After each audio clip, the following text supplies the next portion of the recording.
Joker, या मैं कहूँ हीथ लेजर वाला जोकर, जिसने खुद के दम पे बैटमैन और गोथम को घुटनों पे ला के रख दिया, जिसने खुद अकेले के दम पे इनकी नाक में दम कर दिया था। ना तो जोकर के पास रसल गुल की तरह सालों का एक्सपीरियंस था, और ना ही बेन की तरह आर्मी और स्ट्रेंथ, बट स्टिल उसने उसने बैटमैन को एक टाइम पे घुटनों पे ला के रख दिया था और पूरे गोथम को हाईजैक कर लिया था। तो आज हम समझेंगे कि आखिर ऐसी क्या चीज़ें थीं जो कि जोकर को इतना ख़तरनाक बनाती हैं।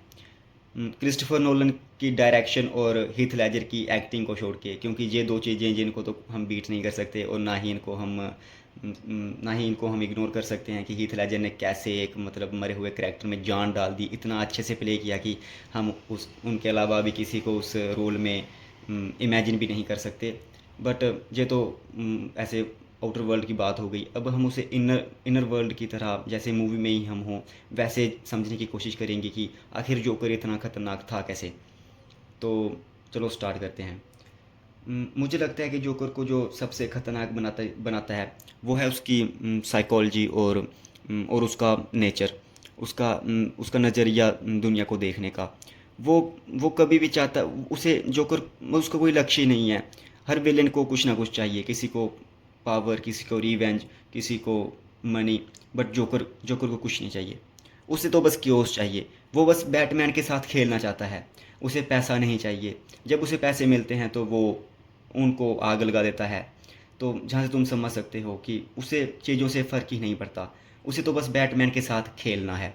और वो कहता भी है बैटमैन से कि you completes me. You complete me.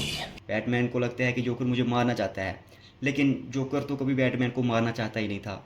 वो तो बस ये सोचता था कि बैटमैन है तो मैं हूँ, और मैं हूँ तो बैटमैन है। वो बस बैटमैन के साथ ही खेलना चाहता था। वो बस ये साबित करना चाहता था कि बैटमैन गलत है, और किसी भी इंसान को मॉरली करप्ट किया जा सकता है। और वैसा वो करता भी है। वो हार्वी डेंट, जिसे ब्रूस वेन, बैटमैन, पूरा गोथम जिसे अपनी होप मान रहा था, उसने उसी को मॉरली करप्ट कर दिया और उसी को टू फेस में बदल कर गोथम का एक विलेन बना दिया।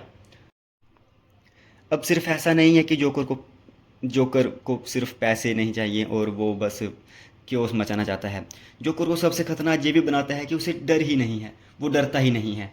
अब जब जोकर रॉबरी करके सभी माफियाज का पैसा चुरा लेता है, और दूसरे ही दिन वो उन सभी माफियाज के सामने खुद चला जाता है उन्हें बताने कि हाँ मैंने तुम्हारा पैसा चुराया है। कोई भी आम इंसान ऐसा नहीं करेगा। कोई भी इंसान जिसमें डर हो वो ऐसा नहीं करेगा, क्योंकि उसे पता है कि वो उसे मार देंगे। बट स्टिल जोकर जाता है और उन्हें सामने बताता है कि हाँ मैंने तुम्हारा पैसा चुराया है। और वो उसे कुछ कर भी नहीं पाते, क्योंकि जोकर के प्लान्स, उसके रिडिकुलस, उसके बेकार लगने वाले प्लान्स असल में इतने जीनियस होते हैं कि उनका एग्जीक्यूशन, अगर तुम सोचते हो कि जोकर बस एक बेवकूफ़ था तो तुम गलत हो, क्योंकि जोकर असल में बेवकूफ़ था ही नहीं। मुझे तो लगता है कि जोकर के लेवल का जीनियस ही कोई नहीं था।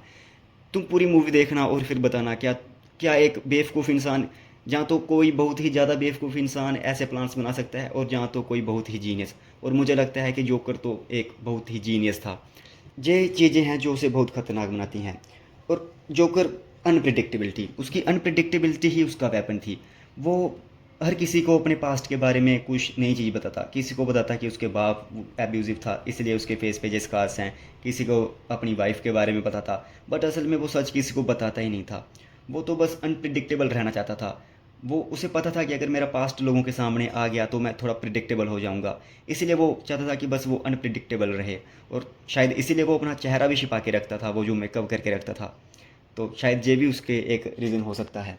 और और एक और चीज़ जो उसे सबसे खतरनाक बनाती है वो है उसका नेचर।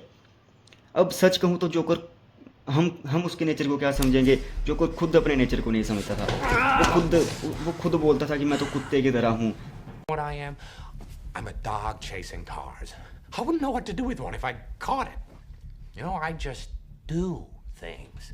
तो बस यहीं से तुम समझ ले लो कि जोकर कितना अनप्रिडिक्टेबल और कितना कॉम्प्लेक्स, उसका कितना कॉम्प्लेक्स नेचर था कि वो खुद, मतलब वो, हम तो क्या, वो खुद भी खुद को नहीं समझता था।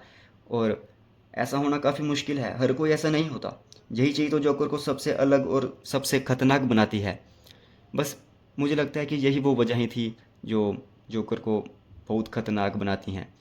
और वैसे हम ये नहीं भूल सकते कि हीथ लेडजर की एक्टिंग के बिना तो हमें ऐसा जोकर नहीं मिलता। तो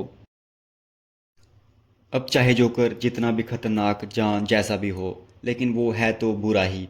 और हमेशा बुराई हमेशा अच्छाई से हारती ही है, ये तो निश्चित है।